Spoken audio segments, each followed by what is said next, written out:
This is Brad A. Milford with the Unlimited Business Wisdom Podcast, where business owners, you got it, they share their wisdom. It's short and to the point, to respect people's time. And because we know transforming possibility happens super fast and it leads to lasting results. So let's get to it. Let's dive in. Question number one, in a few sentences, tell me who you are and what you do. All right. Well, thanks for having me, Brad. I really appreciate it. My name's Gary Levy.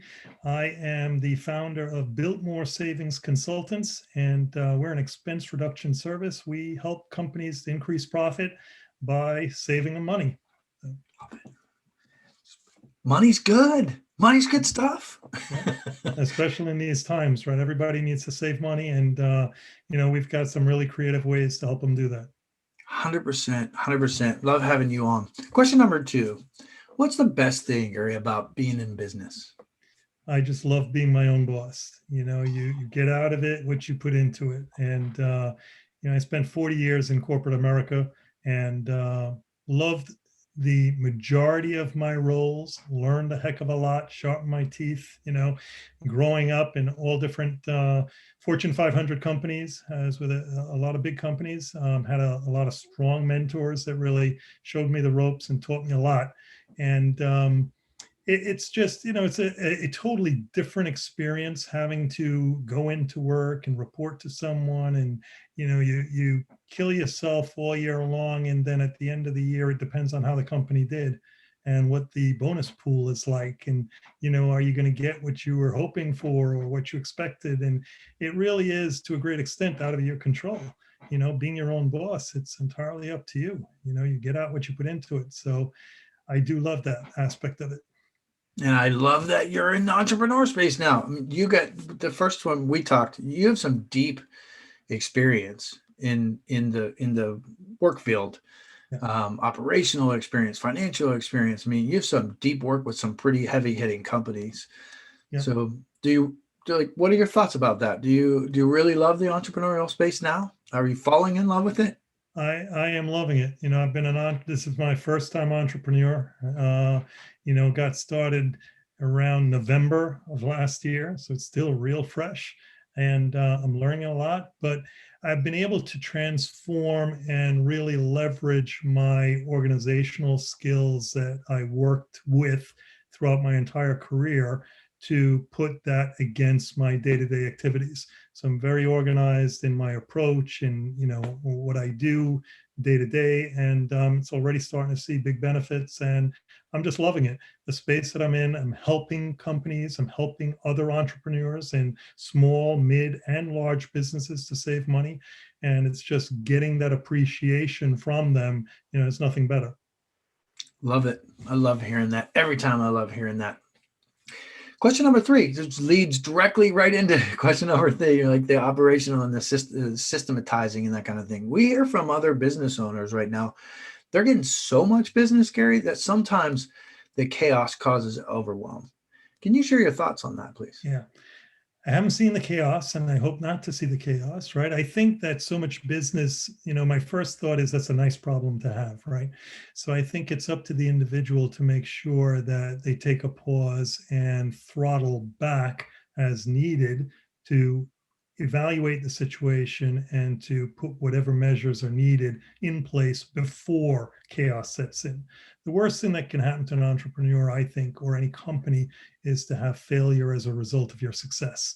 I mean, you don't want to be so successful that you can't handle it, and then you end up, failing by producing, subpar products or delivering subpar service. It's not what I expect to ever happen. So I make sure that everything we do is organized, is top-notch service in our delivery, in our client interactions. So love it. I love the fact that you stand for the integrity and about that throttle. There's a lot of new business owners don't understand, and I hear a lot of people in the space who are like, I just need leads. I need leads. Yeah. But that doesn't really solve the problem of delivering excellence, does it? No, absolutely. Love it. Question number four. What other successful business owners like yourself, of course, Gary, should be on the Unlimited Wisdom podcast? Yeah, so I've got a few for you. And, the first guy that comes to mind is a good friend of mine, worked with and for Paul Sabetic. He's a registered investment advisor, and is a great guy and running his own portfolio, helping individuals, family offices with their investing their money. Um, the second individual is someone I've also worked with through the years, great guy, Richard Luftig.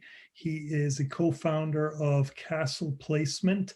They're an investment bank helping to raise private equity and venture capital for small and mid-sized firms. So he's a great one to talk to as well. And I'll give you a third fellow by the name of Tyron Giuliani. And Tyron is from Australia and now living in Japan.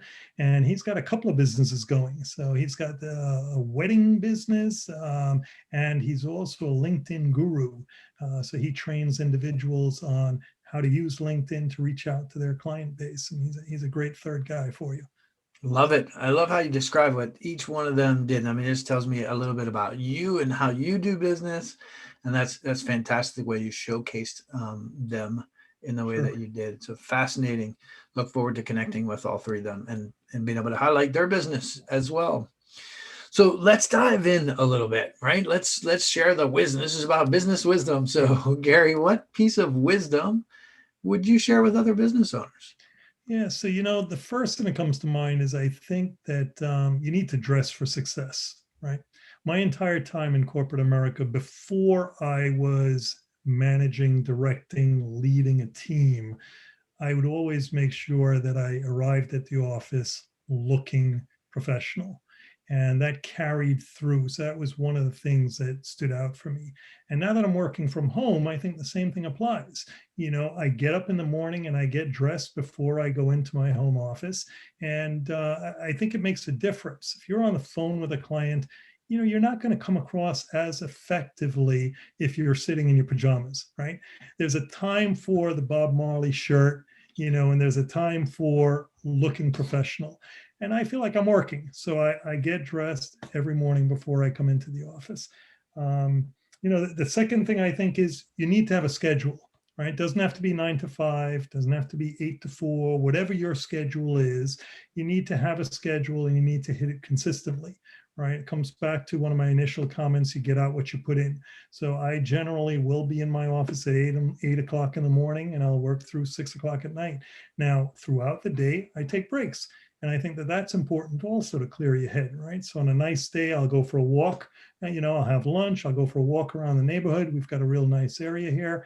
In the heat of the summer, I've got a backyard pool. I'll even go out and spend a half an hour in the pool swimming around and just to decompress and, take a mental break and then get back to work. But, I look to put in that consistent set of hours every day to make sure, you get out what you put in.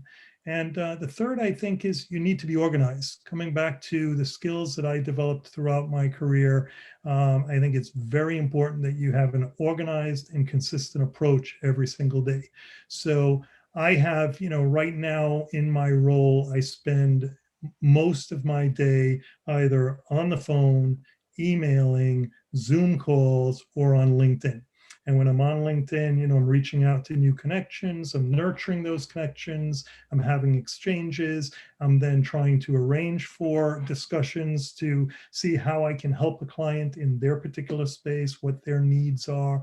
And it's very difficult to try to do all of those things every hour of the day. So you've got to break out your day and structure it in such a fashion that it works. So I look at it on a weekly basis and I'll do, my reach outs for connections using an AI tool. I use DuckSoup and, that reaches out to try to form connections, but then you have to follow up once those connections are accepted to validate, are they in fact good leads for you, and then reaching out and starting that nurturing and forming that relationship.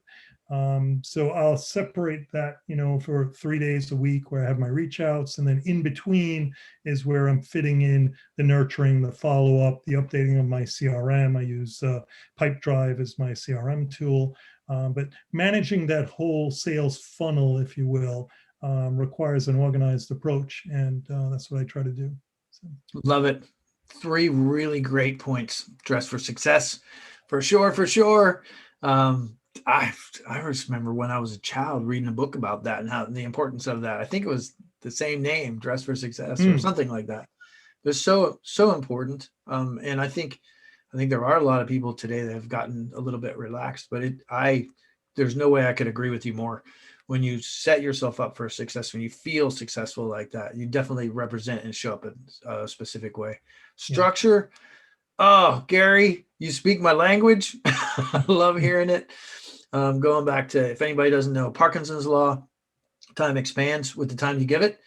So you just nailed that description. Absolutely love that. That's gold, especially for a lot of new entrepreneurs.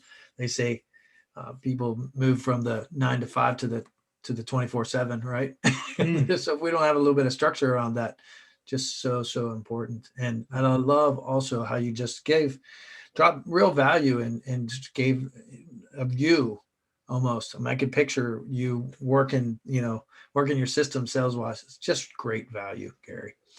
Fantastic.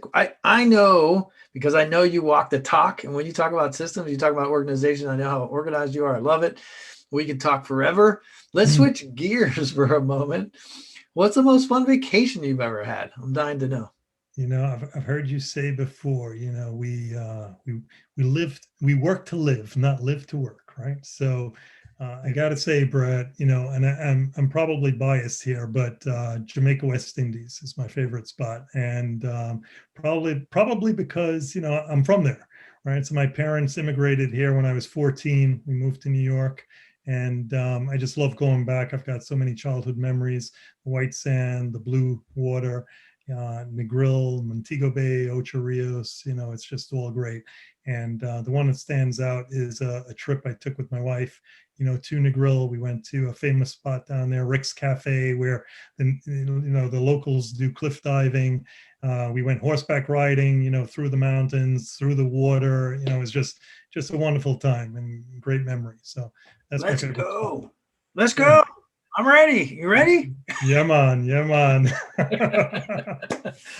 I love it.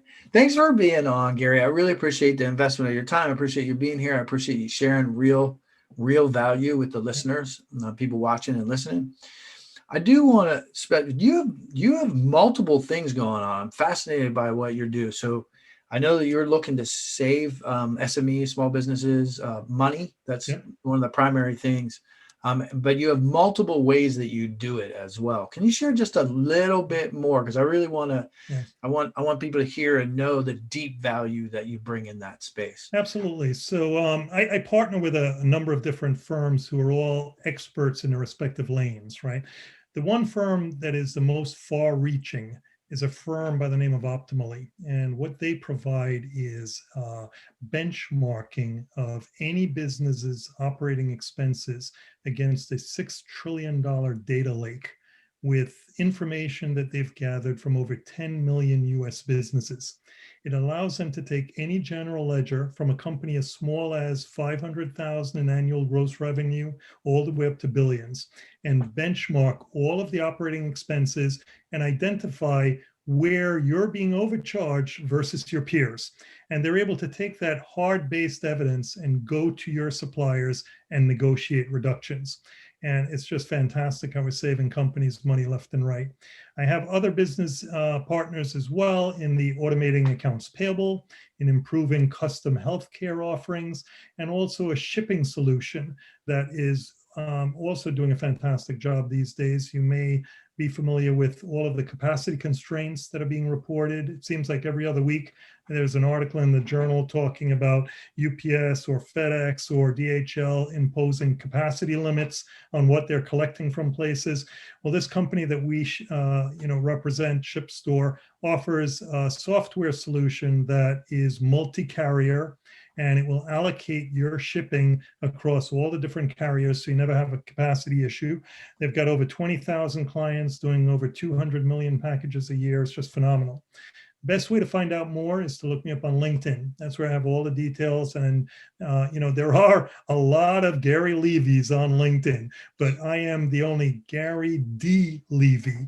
So if you put Gary D. Levy with no break in between, we'll come right up to the top and you see all Love the details. it. Beat me to the next question, and I love the description of that. So you're looking to save money on your business and you're just not sure about the ways to be able to do that, I highly encourage you to reach out to Gary. Yep. So really appreciate you being on. I love the value you dropped. Thank you. Just thank you. Appreciate you. This is Brad A. Milford with the Unlimited Business Wisdom Podcast, where business owners making 5, 6, 7, 8, 9, 10, 11, 12. It's not all about the money. It's about saving the money. It's really about sharing their wisdom globally to create impact as well. Thanks for joining us. Thank you, Brad.